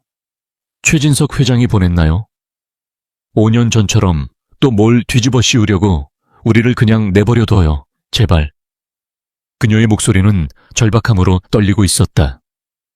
그녀는 강지훈 역시 최진석과 한패라고 자신을 배신했다고 굳게 믿고 있었다. 그녀의 오해와 불신에 강지훈의 가슴이 아파왔다. 오해다. 나는 최진석과는 상관없어. 오히려 그 자와 싸우기 위해 당신을 찾아온 거야. 하지만 서연은 그의 말을 믿지 않았다. 그 순간 하준이 엄마의 옷자락을 잡으며 말했다. 엄마 아니에요. 아빠는 우리 편이에요. 최진석 회장이라는 나쁜 사람이 엄마랑 아빠를 이간질한 거래요. 우리는 진실을 찾으러 온 거예요. 아이의 확신에 찬 목소리에 서연의 흔들리는 눈빛이 잠시 멈췄다. 결국 그녀는 그들을 집 안으로 들였다. 집 내부는 소박했지만 그녀의 손길이 다 아늑하고 따뜻했다. 세 사람은 식탁에 마주 앉았다. 길고 고통스러운 침묵 끝에 서연이 먼저 입을 열었다. 그녀는 지난 5년간의 이야기를 털어놓기 시작했다. 최진석이 어떻게 자신에게 접근했고 거절하자 어떻게 누명을 씌웠는지, 모든 증거가 조작되었고 자신을 믿어줄 사람은 아무도 없었다는 절망감, 그리고 그 와중에 임신 사실을 알게 되었을 때의 충격과 공포. 당신마저 나를 믿어주지 않았어요. 당신은 차가운 눈으로 나를 범죄자 취급했죠. 내 말을 들으려고도 하지 않았어요. 서연의 목소리는 원망으로 가득 차 있었다. 나는 아이들을 지켜야 했어요. 최진석의 소나귀에서, 그리고 나를 믿어주지 않는 당신에게서. 아이들을 지키기 위해 세상에서 사라져야만 했어요. 지난 5년 단 하루도 편히 잠든 날이 없었어요. 언제 그들이 들이닥칠까봐, 언제 아이들을 빼앗길까봐. 그녀의 눈에서 참아왔던 눈물이 흘러내렸다. 강지훈은 아무 말도 할 수 없었다. 그녀의 모든 말은 비수가 되어 그의 심장에 깊숙이 박혔다. 그가 배신감에 치를 떨며 자신만의 성을 쌓아 올리는 동안 그녀는 홀로 아이들을 지키기 위해 세상과 싸우고 있었다. 그는 가장 사랑했던 사람을 지켜주기는커녕 가장 큰 상처를 주고 벼랑 끝으로 내몰았던 것이다. 그가 믿었던 진실글을 5년간 지탱해왔던 분노와 증오의 기둥이 한순간에 무너져 내렸다. 그 자리에는 감당할 수 없는 죄책감과 후회만이 폐허처럼 남았다. 그의 완벽했던 얼음 요새는 산산조각 나 흔적도 없이 사라졌다. 그는 고개를 숙였다. 그의 어깨가 미세하게 떨리고 있었다. 미안하다. 그의 입에서 나온 것은 그 한마디뿐이었다. 하지만 그 짧은 단어에는 5년의 시간을 되돌리고 싶은 처절한 후회와 그녀가 겪었을 고통에 대한 미안함, 그리고 스스로에 대한 지독한 혐오가 담겨 있었다. 한서연은 그의 사과에 아무런 대답도 하지 않았다. 그녀의 상처는 너무나 깊었고 용서는 그렇게 쉬운 것이 아니었다. 비로소 모든 진실이 밝혀졌지만 그들 앞에는 더 거대한 적과 상처 입은 과거라는 또 다른 싸움이 기다리고 있었다. 고성의 작은 집을 감싸던 공기는 무겁고 서먹했다. 밝혀진 진실은 그들에게 안도감 대신 5년이라는 시간의 무게와 감당할 수 없는 죄책감, 그리고 깊은 상처의 골을 확인시켜 주었을 뿐이다. 강지훈은 무너진 자존심과 후회의 잔해 속에서 겨우 몸을 일으켰다. 그는 더 이상 과거에 주저앉아 있을 수 없었다. 그가 지켜야 할 사람들이, 그가 되찾아야 할 시간이 눈앞에 있었다. 그의 눈빛은 더 이상 차갑지 않았다. 대신 그 자리에는 모든 것을 태워버릴 듯한 차갑게 끓어오르는 분노의 불꽃이 타오르고 있었다. 서울로 갑시다. 강지훈이 침묵을 깨고 말했다. 그의 목소리는 낮고 단호했다. 여긴 더 이상 안전하지 않아. 최진석이 언제 당신을 찾아낼지 몰라. 내 펜트하우스가 현재로서는 가장 안전한 요새가 될 거요. 한서연은 망설였다. 서울은 그녀에게 끔찍한 기억으로 가득한 곳이었고 강지훈이라는 남자를 완전히 신뢰하기에는 아직 시간이 필요했다. 5년 동안 쌓아온 불신과 두려움은 그렇게 쉽게 사라지는 것이 아니었다. 그때 하준이 다시 한번 엄마와 아빠 사이에 다리가 되어주었다. 엄마 가야 해요. 숨어만 있으면 아무것도 해결되지 않아요. 우리가 힘을 합쳐야 최진석 회장을 이길 수 있어요. 그리고 저는 동생들이 보고 싶어요. 아이의 말에 서연은 결국 고개를 끄덕였다. 그녀 역시 알고 있었다. 더 이상 도망치는 것은 해결책이 될 수 없다는 것을. 싸워야만 했다. 자신과 아이들의 잃어버린 5년을 되찾기 위해서 서울로 돌아오는 길은 갈 때와는 전혀 다른 분위기였다. 그들은 이제 쫓기는 자가 아니라 복수를 위해 전장으로 향하는 전사들이었다. 펜트하우스에 도착하자 남겨져 있던 새 아이들이 뛰어나와 엄마와 형을 와락 껴안았다. 엄마, 형, 아이들의 울음 섞인 외침에 서연의 눈시울도 붉어졌다. 5년 만에 내 아이와 함께하는 순간이었다. 강지훈은 조금 떨어진 곳에서 그 광경을 몰차 지켜보았다. 저것이 바로 그가 잃어버렸던 그리고 이제부터 목숨을 걸고 지켜내야 할 가족의 모습이었다. 그날 밤 강지훈의 서재에서 역사적인 첫 번째 가족작전 회의가 열렸다. 회의의 참석자는 강지훈, 한서연, 그리고 4명의 아이들이었다. 김민준 비서는 화상으로 연결되었다. 강지훈은 더 이상 혼자가 아니었다. 그의 곁에는 각 분야 최고의 전문가들이 포진해 있었다. 5년 전 사건의 진실과 최진석의 방식을 누구보다 잘 아는 내부고발자 한서연, 그리고 어른의 상식을 뛰어넘는 천재적인 능력을 가진 4명의 아이들. 지금부터 우리는 최진석과 미라지 테크를 향한 전면전을 시작한다. 강지훈이 선포했다. 그의 눈빛은 비장함으로 가득했다. 목표는 단순히 복수하는 것이 아니다. 그의 제국을 완전히 해체하고 그가 저지른 모든 죄에 대한 법적 사회적 책임을 묻게 할 것이다. 한서연 씨와 내 아이들의 잃어버린 5년의 시간을 되찾고 명예를 회복하는 것이 이 전쟁의 최종 목표다. 그의 말에 아이들은 결의에 찬 표정으로 고개를 끄덕였다. 작전은 3개의 축으로 나뉘어 동시에 진행되기로 했다. 첫째, 금융전선. 이것은 강지훈이 직접 지휘했다. 최진석은 지금 공매도로 우리를 압박하고 있다.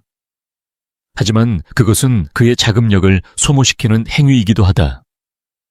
우리는 역으로 그의 자금줄을 공격한다.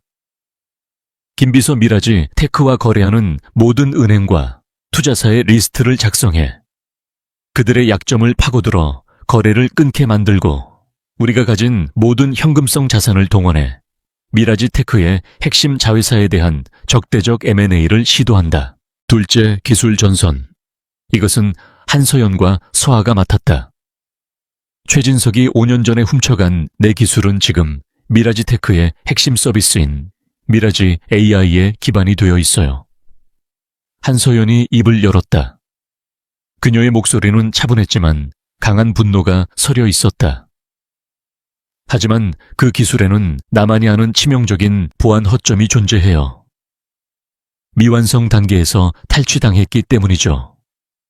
서아야, 엄마랑 같이 그 백두어를 찾아서 결정적인 순간의 미라지 AI 시스템 전체를 마비시킬 수 있겠니? 서아의 눈이 반짝였다. 문제없어, 엄마. 최고의 모녀 해커팀을 보여주자고. 셋째, 정보 및 여론 전선. 하준, 도윤, 예린, 그리고 김비서의 현장팀이 담당했다. 최진석은 분명 다른 범죄도 많이 저질렀을 거야. 탈세, 횡령, 뇌물 같은 것들. 우리는 그 증거를 찾아내서 언론에 터뜨려야 해. 하준이 말했다. 도윤이 말을 이었다. 미라지 테크 내부에도 최진석 회장에게 불만을 품은 사람이 분명히 있을 거예요. 제가 그런 사람을 찾아서 우리 편으로 끌어들여 볼게요. 내부 정보는 가장 강력한 무기가 될 테니까요.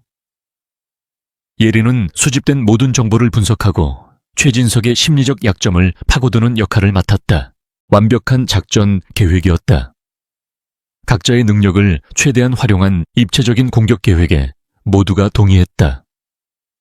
강지훈은 자신의 자리에서 일어나 서재의 거대한 창가로 걸어갔다. 유리창에 비친 자신의 모습 뒤로 진지하게 작전을 논의하는 한서연과 아이들의 모습이 보였다. 그는 더 이상 외로운 얼음 황제가 아니었다. 그는 이제 가장 든든한 아군과 함께하는 지휘관이었다. 죄책감과 후회는 그의 마음속에서 강력한 동력으로 변모하고 있었다. 반격의 첫 번째 신호탄은 바로 다음 날 아침 증권시장이 개장하자마자 터져나왔다. 강지훈은 밤새 준비한 계획에 따라 넥서스 코어와 자신의 개인 자금을 총동원하여 미라지 테크의 핵심 부품을 공급하는 중소기업의 주식을 시장가로 대량 매수하기 시작했다. 그 회사는 미라지 테크에 대한 의존도가 높아 경영 상태가 좋지 않았지만 기술력만큼은 뛰어난 곳이었다. 최진석은 그 점을 이용해 단가를 후려치며 갑질을 일삼고 있었다. 강지훈의 기습적인 지분 매입에 시장은 즉각 반응했다. 회사의 주가는 폭등했고 불과 몇 시간 만에 강지훈은 최대 주주로 올라섰다. 그는 곧바로 긴급 이사회를 소집하여 미라지 테크와의 불공정 계약을 전면 파기할 것을 선언했다. 최진석에게는 청천벽력 같은 소식이었다. 핵심 부품 공급이 하루아침에 끊기면서 미라지 테크의 주력 상품 생산 라인 전체가 멈출 위기에 처한 것이다. 최진석은 자신의 사무실에서 보고를 받으며 분노의 차 소리를 질렀다. 강지훈이 미친놈이 감히 나를 상대로 이런 짓을 벌여. 그는 강지훈이 자신의 공격에 방어만 할 것이라 예상했지만 이토록 빠르고 공격적인 방역이 들어올 줄은 꿈에도 몰랐다. 그는 강지훈이 한서연과 아이들을 찾았다는 사실을 직감했다. 이제 이것은 단순한 기업 간의 힘겨루기가 아니었다. 모든 것을 건 생존 싸움이었다. 그는 즉시 비서실장을 불렀다. 놈들이 한 지붕 아래에 모였다. 더 이상 지켜보고만 있을 수 없다. 그의 눈빛이 섬뜩하게 빛났다. 아이들을 납치할 준비를 해. 가장 약한 고리부터 끊어버려야지. 강지훈에게 가족이라는 것이 얼마나 성가시고 위험한 것인지 뼈저리게 느끼게 해줘. 최진석의 분노는 이성을 마비시키고 있었다. 그는 자신이 건드려서는 안 될 잠자는 사자의 코털을 건드렸다는 사실을 아직 깨닫지 못하고 있었다. 전쟁의 서막은 올랐고 이제 피비린내 나는 본게임이 시작될 차례였다. 강지훈의 기습적인 방역은 금융시장에 거대한 파문을 일으켰다. 얼음 요새가 마침내 움직이기 시작했다는 소식에 미라지 테크와 관련된 주식들은 연일 폭락했고 최진석 회장의 리더십에 대한 의문이 공공연하게 제기되었다. 그는 사태를 수습하기 위해 동분서주했지만 강지훈의 공격은 한 번으로 끝나지 않았다. 그것은 거대한 전쟁의 시작을 알리는 포성에 불과했다. 펜트하우스의 작전실은 24시간 불이 꺼지지 않는 전쟁 상황실이 되었다. 금융전선에서 강지훈은 무자비한 사냥꾼으로 돌변했다. 그는 단순히 미라지 테크의 주가를 떨어뜨리는 것을 넘어 최진석의 자금줄을 하나씩 체계적으로 끊어버렸다. 그는 김비서를 통해 최진석이 비자금을 조성하는 데 사용했던 유령 회사들의 실체를 파악하고 그 회사들과 거래하는 해외 투자 펀드들을 압박했다. 동시에 그는 언론의 익명으로 미라지 테크의 불안정한 재무 구조에 대한 정확한 분석 자료를 흘려 투자자들의 불안 심리를 극대화했다. 기술 전선에서는 한서연과 서아두 천재 모녀의 활약이 눈부셨다. 그들은 펜트하우스의 한 방을 최첨단 장비로 가득 채운 그들만의 연구소로 만들었다. 한서연은 5년 전 자신이 설계했던 미라지 AI의 초기 아키텍처를 기억을 더듬어 완벽하게 복원해냈다. 최진석은 탐욕스러운 인간이야. 분명히 내가 만들어둔 기본 구조를 바꾸지 않고 그 위에 기능만 덧붙였을 거야. 그렇다면 내가 심어둔 트로이의 목마가 아직 남아있을 가능성이 높아. 서한은 엄마의 이론을 바탕으로 미라지테크의 철통 같은 보안망에 침투하기 시작했다. 그녀의 손가락이 키보드 위에서 춤을 추듯 움직일 때마다 수백 줄의 코드가 모니터를 가득 채웠다. 몇 번의 위기가 있었다. 미라지테크의 보안팀이 그녀의 침입 시도를 감지하고 역추적을 시도했지만 서한은 자신이 만든 여러 개의 가상 서버 뒤에 숨어 그들의 추적을 따돌렸다. 마침내 며칠 밤낮의 사투 끝에 그녀는 시스템의 가장 깊숙한 곳에 숨겨진 엄마의 백도어를 찾아내는데 성공했다. 그들은 최후의 일격을 위한 논리 폭탄을 조용히 설치했다. 정보 전선에서는 도윤의 심리전이 빛을 발했다. 그는 미라지테크 내부 연구원들의 익명 커뮤니티에 정의를 찾는 연구원이라는 가명으로 글을 올리기 시작했다. 그는 최진석 회장의 비윤리적인 경영과 연구원들에 대한 부당한 대우를 비판하며 양심의 목소리를 내달라고 호소했다. 그의 글은 많은 연구원들의 공감을 얻었고 마침내 한 명의 내부 고발자가 그에게 비밀스럽게 접촉해왔다. 그는 최진석의 비자금 장부와 기술 탈취 지시가 담긴 녹음 파일을 가지고 있었다. 모든 증거가 하나둘씩 모여들었다. 예리는 내부 고발자가 넘긴 자료와 서아가 해킹으로 빼낸 자료, 그리고 공개된 기업 정보를 퍼즐처럼 맞춰 최진석의 범죄 사실을 입증할 완벽한 증거 체인을 만들어냈다. 강지훈은 그 모든 과정을 지켜보며 감탄을 금치 못했다. 그의 아이들은 단순한 천재가 아니었다. 그들은 각자의 자리에서 누구보다 뛰어난 능력을 발휘하는 최고의 전략가들이었다.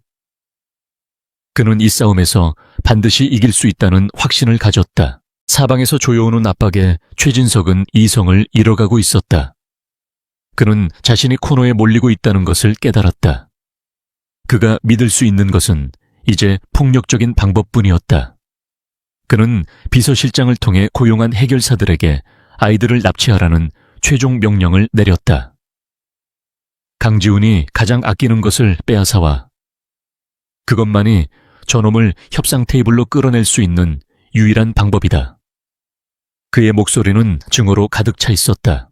납치 시도는 아이들이 펜트하우스 정원에서 잠시 바깥 공기를 쐬는 틈을 노려 이루어졌다.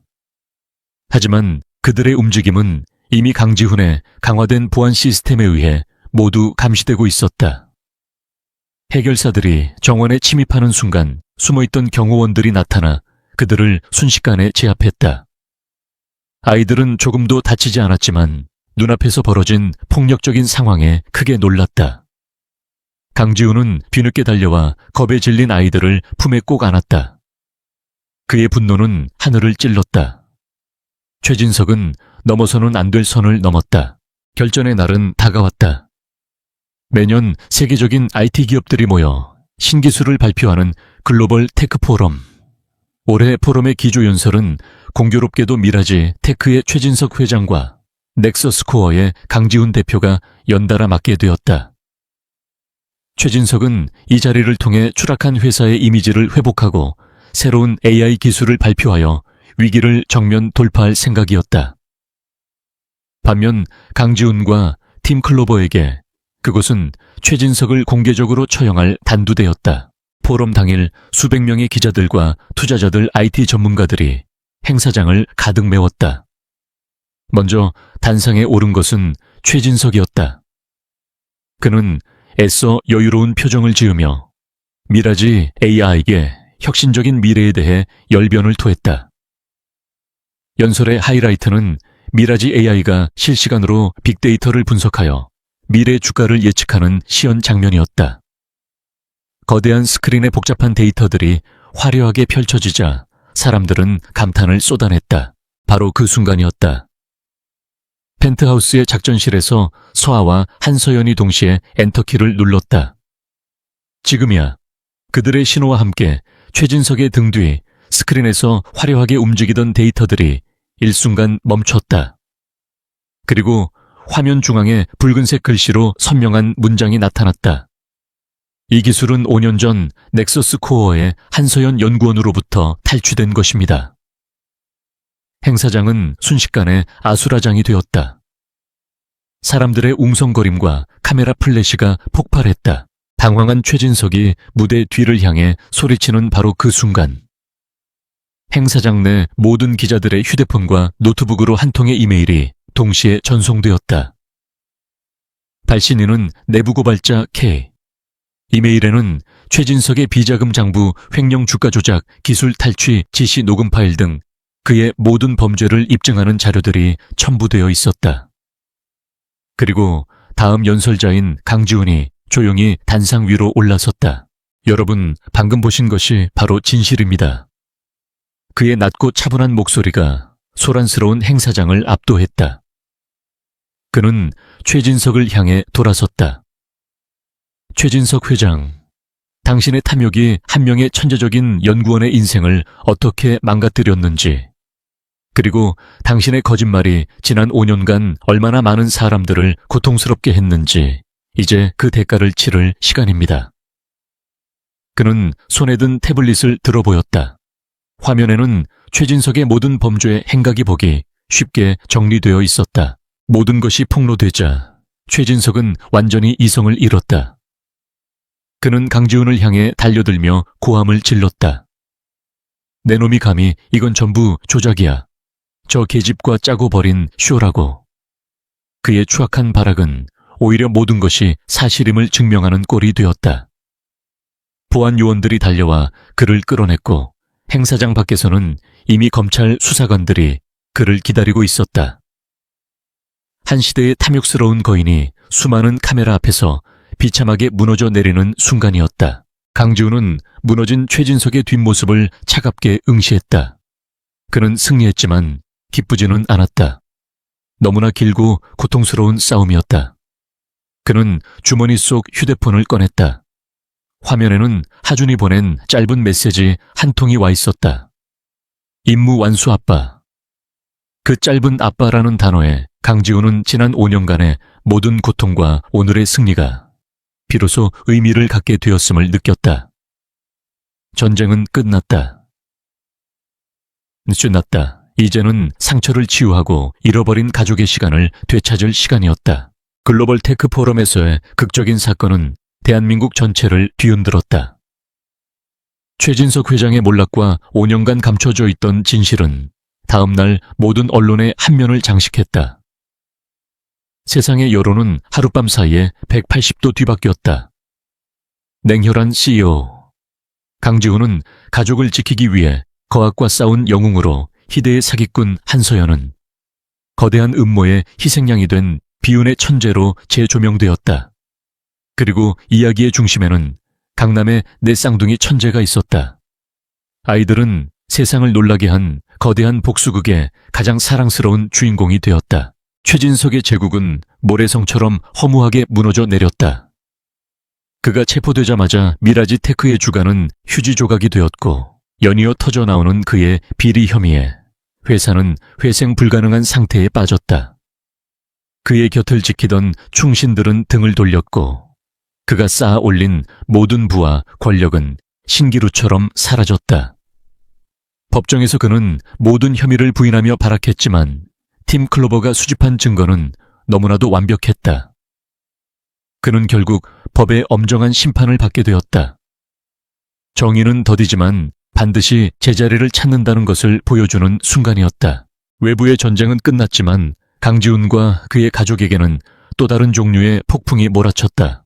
펜트하우스 앞에는 수십 명의 기자들이 진을 치고 있었고 방송국과 출판사에서는 인터뷰와 책 출간 제의가 쇄도했다. 아이들의 천재성에 주목한 세계 각국의 영재교육기관에서는 파격적인 조건의 입학 제한까지 들어왔다. 세상의 모든 스포트라이트가 그들을 향하고 있었다. 하지만 강지훈은 모든 제안을 정중히 거절했다. 그는 외부의 소음으로부터 가족을 지키는 견고한 방패가 되어주었다.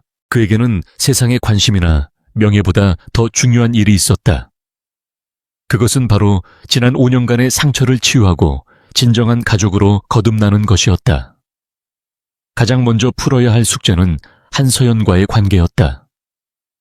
전쟁이 끝난 후 두 사람 사이에는 어색하고 무거운 침묵이 흘렀다. 그녀는 그를 더 이상 원망하지는 않았지만 5년이라는 시간의 벽은 여전히 두 사람 사이에 존재했다.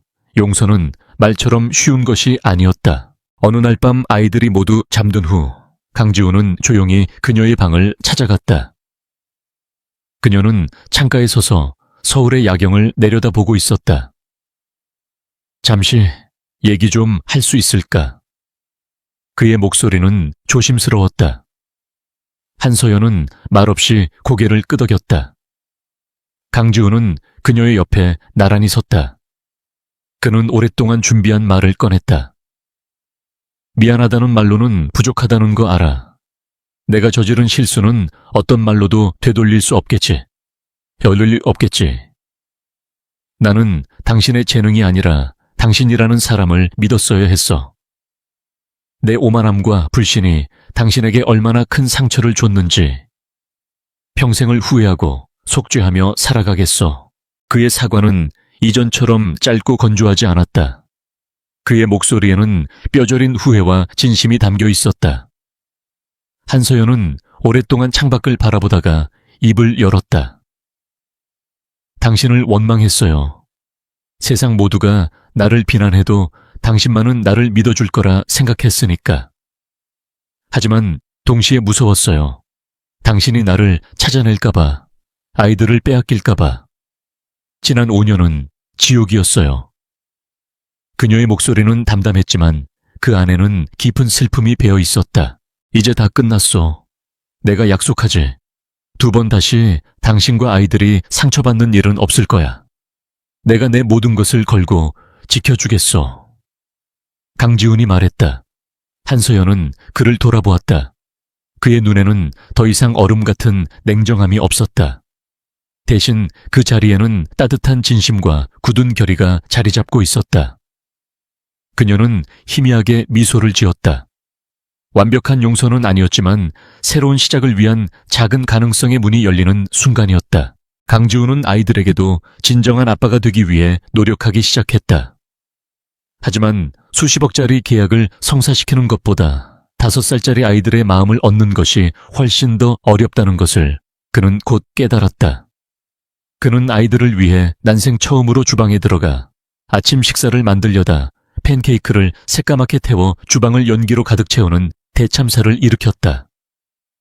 아이들은 까맣게 탄 팬케이크를 보며 배를 잡고 웃었고 강지훈은 난생 처음으로 당혹감에 얼굴을 붉혔다. 그는 아이들에게 평범한 어린 시절을 선물해주고 싶었다. 그는 놀이공원 전체를 통째로 빌려 아이들만을 위한 시간을 마련했다. 처음에는 어색해하던 아이들은 곧 솜사탕을 입에 물고 회전목마를 타며 다른 아이들처럼 해맑게 웃고 떠들었다. 강지훈은 그런 아이들의 모습을 보며 자신도 모르게 미소를 지었다. 그리고 롤러코스터가 가장 높은 곳에서 떨어지는 순간 그는 아이들과 함께 목청껏 소리를 질렀다. 그 순간 그의 마음속에 단단하게 박혀있던 마지막 얼음 조각이 완전히 녹아내렸다. 며칠 후 강지훈은 넥서스 코어의 이름으로 공식 기자회견을 열었다. 그는 그 자리에서 5년 전 기술 유출 사건의 모든 진실을 밝혔고 한서연의 모든 혐의가 조작된 것이었음을 공식적으로 선언했다. 그는 모든 언론 앞에서 그녀를 향해 고개를 숙여 사과했다. 또한 그는 한서연의 이름으로 과학기술재단을 설립하여 그녀처럼 억울하게 재능을 펼치지 못하는 젊은 과학자들을 후원하겠다고 발표했다. 그것은 그녀의 명예를 회복시키기 위한 그의 진심 어린 속죄의 방식이었다. 그날 밤 펜트하우스는 오랜만에 찾아온 평화로 가득했다. 강지훈은 아이들의 침실에 나란히 누워 동화책을 읽어주고 있었다. 늑대와 아기 돼지 삼형제 이야기였다. 그의 낭랑한 목소리에 아이들은 하나둘씩 스르르 잠이 들었다. 그가 조용히 책을 덮고 방을 나오려 할 때 문 앞에 기대어 서 있던 한서연과 눈이 마주쳤다. 그녀의 얼굴에는 따뜻하고 부드러운 미소가 걸려 있었다. 두 사람은 아무 말도 하지 않았지만 눈빛만으로도 충분했다. 전쟁은 끝났다. 그리고 폐허가 된 그의 마음속에 가족이라는 이름의 작고 따뜻한 집이 지어지기 시작하고 있었다. 강남의 얼음 요새는 이제 세상에서 가장 따뜻하고 안전한 보금자리가 되어가고 있었다. 아직은 서툴고 어색하지만 그들은 이제 함께 웃고 함께 울고 함께 미래를 꿈꿀 준비가 되어 있었다. 진정한 의미의 첫걸음이 이제 막 시작되고 있었다. 시간은 상처를 치유하고 새로운 기억을 쌓아 올리는 가장 위대한 건축가다. 최진석의 광기가 핥히고 간 상처가 아문 자리에 강지훈의 가족에게는 따뜻하고 소중한 일상이라는 새살이 돋아나고 있었다. 강남 최고층에 자리한 한때 얼음 요새라 불렸던 펜트하우스는 이제 더 이상 차가운 침묵에 잠겨있지 않았다. 그곳은 매일 아침 6명의 가족이 만들어내는 유쾌한 소음과 활기로 가득 찬 따스한 보금자리가 되었다. 몇 달 후에 어느 아침, 주방에서는 고소한 빵 굽는 냄새와 함께 한서연의 부드러운 노랫소리가 울려 퍼졌다. 거실에서는 서아와 도윤이 마지막 남은 욕실을 차지하기 위해 양보 없는 토론을 벌이고 있었고, 하주는 소파에 앉아 태블릿으로 아침 뉴스를 확인하며 어른스러운 표정을 짓고 있었다. 막내 예리는 창가에 앉아 아침 햇살을 받고 있는 달빛 난초의 상태를 조용히 관찰하고 있었다. 이것이 그들의 새로운 아침 풍경이었다. 그 소란의 중심에 완벽하게 다려진 수트 대신 편안한 스웨터 차림에 강지훈이 서 있었다. 그는 서아와 도윤의 싸움을 중재하려 애썼지만 아이들의 논리적인 반박에 매번 할 말을 잃고 말았다. 그의 얼굴에는 곤란함과 함께 숨길 수 없는 미소가 번져 있었다. 예전 같았으면 상상도 할 수 없는 무질서였지만 이제 그에게 이 혼돈은 세상 그 무엇과도 바꿀 수 없는 행복의 증거였다. 그의 변화는 회사에서도 나타났다. 그는 여전히 넥서스 코어의 유능한 CEO였지만 더 이상 직원들을 얼어붙게 만드는 얼음 황제는 아니었다. 그는 직원들의 의견에 더 귀를 기울였고 실패를 두려워하지 않는 창의적인 도전을 격려했다. 그리고 가장 큰 변화는 그가 무슨 일이 있어도 정시에 퇴근한다는 것이었다. 김민준 비서는 저녁 6시가 되면 칼같이 자리에서 일어나 아빠 간다 를 외치는 대표님의 뒷모습을 보며 매번 흐뭇한 미소를 지었다. 한서연 역시 자신의 자리를 되찾았다. 그녀는 강지훈이 설립한 과학기술재단의 이사장을 맡아 자신처럼 재능 있는 후배들을 발굴하고 지원하는 일에 열정을 쏟았다.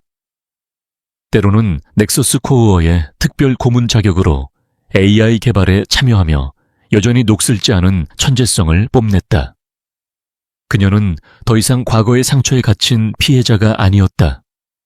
그녀는 내 아이의 자랑스러운 엄마이자 세상을 변화시키는 위대한 과학자로 다시 우뚝 섰다. 아이들은 학교에 가는 대신 그들의 수준에 맞는 특별한 홈스쿨링을 받았다. 강지훈과 한서연은 아이들의 천재성을 키워주는 동시에 평범한 아이들처럼 웃고 뛰어놀 수 있는 유년기를 지켜주고 싶었다. 저녁 식사 후 서재는 종종 아빠와 아이들의 스터디 공간이 되었다. 서아가 아빠에게 양자역학의 최신 이론에 대해 설명해주거나 예린이 인간의 심리에 대한 놀라운 통찰력을 보여줄 때면 강지훈은 자신이 아이들을 키우는 것인지 아이들에게 배우는 것인지 헷갈릴 정도였다. 그렇게 1년이라는 시간이 흘렀다. 계절이 4번 바뀌는 동안 6명의 가족은 서로의 상처를 보듬고 사랑을 쌓아가며 단단한 하나의 공동체가 되어갔다. 그리고 아이들의 6번째 생일날이 찾아왔다. 펜트하우스 거실은 알록달록한 풍선과 장식으로 가득 찼다. 예전에는 상상도 할 수 없었던 아이들의 친구 몇몇이 초대되어 시끌벅적한 생일 파티가 열렸다. 생일 축하합니다. 사랑하는 우리 아가들 생일 축하합니다. 강지훈과 한서연이 부르는 노래에 맞춰 아이들은 눈을 감고 소원을 빈 뒤 촛불을 힘껏 불어 껐다. 아이들의 얼굴에는 행복한 미소가 가득했다. 강지훈은 아이들을 한 명씩 꼭 껴안아 주었다. 그의 품에 안긴 하준이 속삭였다. 아빠, 작년 제 소원이 뭔지 아세요? 진짜 아빠가 생기게 해달라는 거였어요. 제 소원은 이미 이루어졌네요. 그의 말에 강지훈의 눈시울이 뜨거워졌다. 파티가 끝난 저녁 가족들은 함께 밖으로 나섰다. 그들이 향한 곳은 1년 전 모든 것이 시작되었던 강남의 바로 그 거리였다. 화려한 넌사인과 인파로 가득한 거리를 이제 6명의 가족이 나란히 걷고 있었다. 강지훈은 한서연의 손을 꼭 잡았고 아이들은 신이 나서 앞서거니 뒤서거니 하며 제잘거렸다. 1년 전 이 거리는 거대한 음모와 대결의 장소였지만 이제는 행복한 가족의 추억이 쌓이는 산책로가 되었다. 강지훈은 걸음을 멈추고 자신을 스쳐 지나가는 사람들과 눈앞에서 웃고 있는 자신의 가족을 번갈아 보았다. 그는 오랫동안 성공이란 더 높은 곳으로 올라가 더 많은 것을 소유하는 것이라 믿었다. 그래서 스스로를 고립시키고 감정을 지운 채 오직 위만 바라보며 달려왔다. 하지만 이제 그는 알 수 있었다. 진정한 성공이란 사랑하는 사람들과 눈을 맞추고 함께 웃고 서로의 손을 잡아주는 것이라는 것을 그는 자신을 바라보는 한서연의 눈에서 그리고 아이들의 웃음 속에서 세상 가장 큰 부와 명예를 발견했다. 강남 한복판 냉정한 CEO의 앞을 막아섰던 4명의 천재 아이들. 그들은 그의 인생을 송두리째 흔들어 놓았지만 결국에는 산산조각난 그의 세상을 구원하고 가장 완벽한 형태로 재건해 주었다. 강지훈은 아내와 아이들을 향해 세상 가장 따뜻한 미소를 지어 보였다. 그의 길고 외로웠던 겨울은 끝났다. 이제 그의 인생에는 영원히 계속될 따뜻한 봄날만이 기다리고 있었다.